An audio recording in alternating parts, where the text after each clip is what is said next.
The Mackay Scale Modellers Club has been running for approximately 20 years. During this time they've made many types of models, from large down to the very small, and lots of different models in between.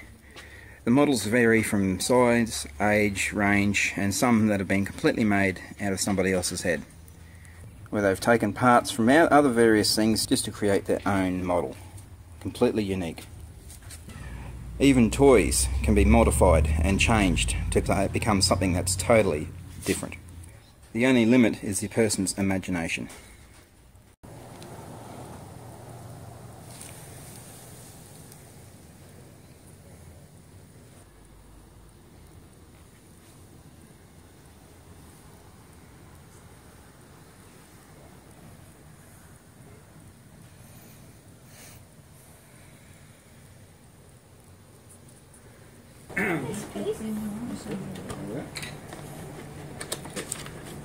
That shows you what's on this, okay, with all the part numbers, and that shows you the part numbers and where they go on each individual figure.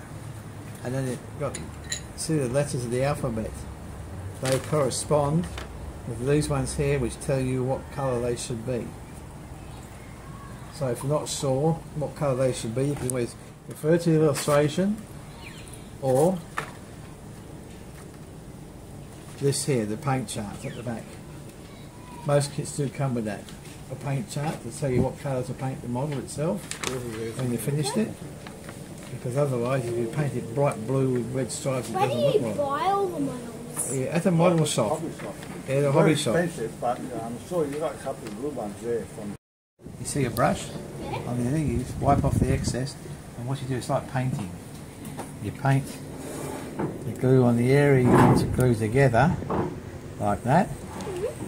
It's got different sort of glue. Yeah, and then what you do is you make sure that the pieces align properly. See? Like that. And then just leave it, let it set for a while. I'll stand them up that way so you know it's level then. Just leave that for a while, let it dry. And then you go on to the next part, so on. You see what I mean?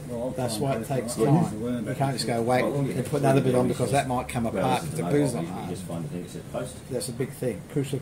See, glue basically what it does, it's like a solvent. It melts the plastic together. It creates that bond between two parts. That's what it does. Also, which is this one here, these are clippers. You can get these at hobby shops, or even psychos will do. Rather than use a knife, these are a lot safer way of taking your parts off the sprue. This is what they call a sprue. This is what they're moulded on. So can you just snap them off? No, you might break something if you snap them off. That's why you use one of these. You cut them off like that with the sprue. Because if you just snap it off, you might break it, or you might have a bit of chunk of plastic still on there with it. Then you're going to have to get the knife and clean it off.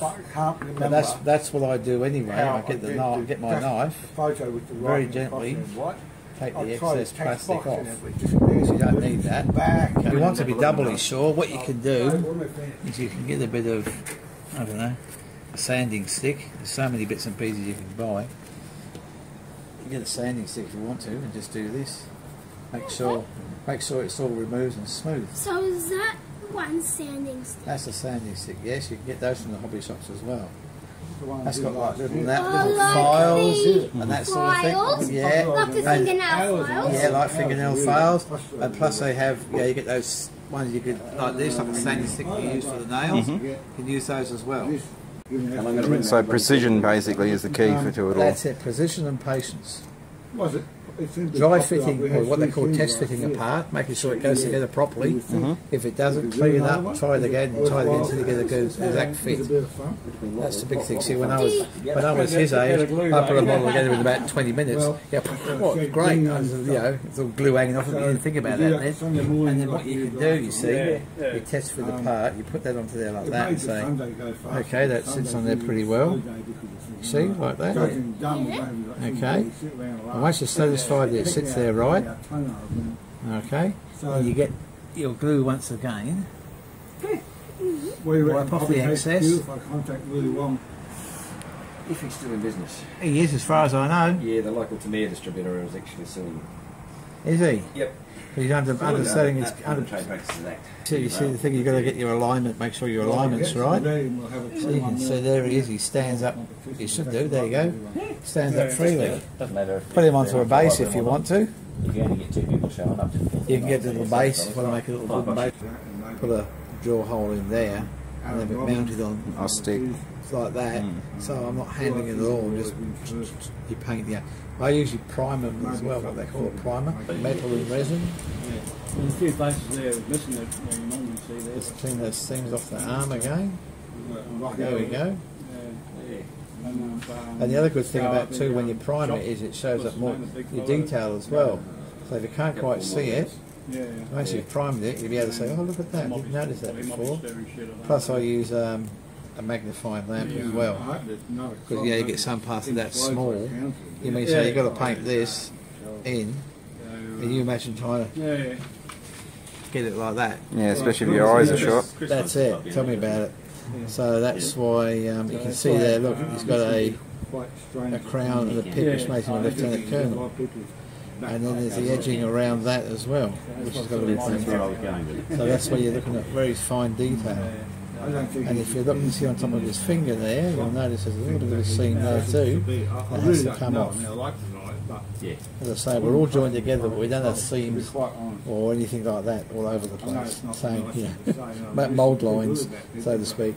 So that's where the scalpel really comes in to help clean away the You seams. see, I buy a batch of these blades, which are number 11 blades. You get a pack of 100 for about, what, $30? But I get those postal sort of. Or in your case, you're better off using these. And you're not going to cut your fingers. So you can cut your plastic off. If you use it properly, you can cut right down to the very edge on the lot of them. Bit late now. You know, as I say, a good pair of Diag pliers really is just as good. Good quality pair of those. But you're better off using these sorts of things at the moment. Let your dad use that if you have to. Now with this arm, now you see with this arm, you see he doesn't. You've got to put it there, okay? You see, look, see where it matches in there, like so. And that's his arm there. So that goes on there. You've just got to get it lined up properly. All right. Everything it's got to be looks like it's got fruit on it. That's cake.